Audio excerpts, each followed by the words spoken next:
Does the government work for us or do we work for the government? Can the federal government take credit for saving us from a plot of its own creation? Tonight, has the federal government kept us safe, or does it just want us to think that it has kept us safe? Since the tragedy of 9/11, numerous crazies and low-level copycats have engaged in criminal behavior which they hoped would result in the deaths of innocent Americans and somehow advance their cause of jihad. If you ask the leadership of the FBI, most of whose field agents are tireless, dedicated, Constitution-supporting professionals, it will tell you that the FBI, has foiled about 17 plots to kill Americans during the past 10 years. What it will not tell you is that there have been 20 foiled plots, and of them, 3 were interrupted by members of the public.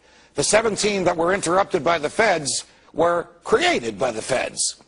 We all remember the 3 that were foiled by diligent Americans: the shoe bomber, the underwear bomber, and the Times Square bomber. In all of these cases, the crimes charged were those of attempting to kill and conspiring with others to do so. In all 3 of those cases, alert Americans on continental flights or in the streets of New York City told authorities of bizarre behavior or actually subdued the threats themselves. There was no foiling by the FBI. The plotters were, thankfully, bumbling fools who had poorly planned their criminal behavior and who ended up harming no one. All 3 are serving life terms. But the more curious cases are the remaining 17 for which the federal government has taken credit. They all have a common and reprehensible thread. They were planned, plotted, controlled, and carried out by the federal government itself. In all of these 17 cases, from the Fort Dix 6 to the Lackawanna 7 to the Portland Parade bomber, the feds found young men of Muslim backgrounds, loners who were bitter at America. They befriended them, cajoled them, and persuaded them that they could change the world by killing Americans. In all these cases, agents worked undercover and portrayed themselves to the targets as Arabs of like un-American mind. In some cases, the federal agents used third parties to act as middlemen.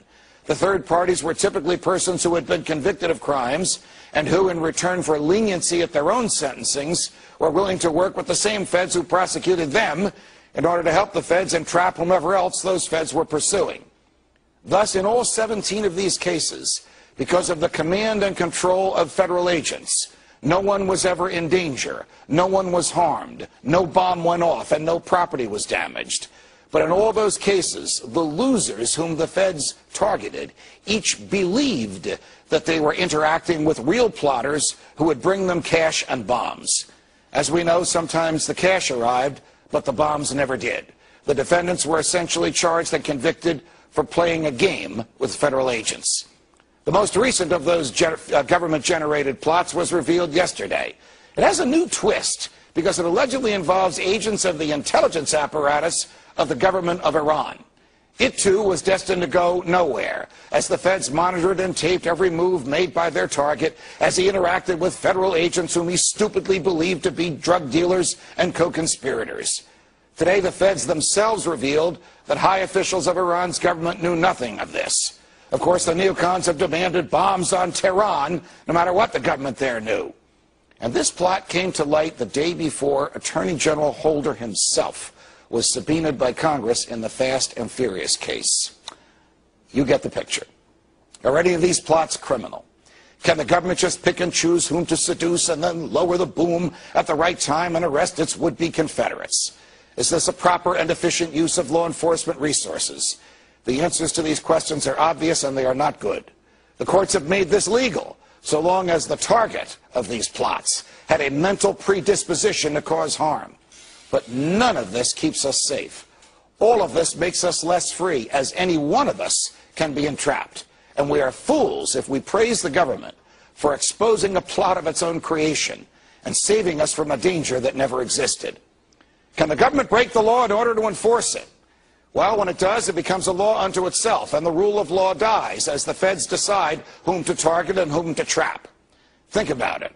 Are we really safe in a false sense of security? Why do we pay the government to trick us into believing it is keeping us safe?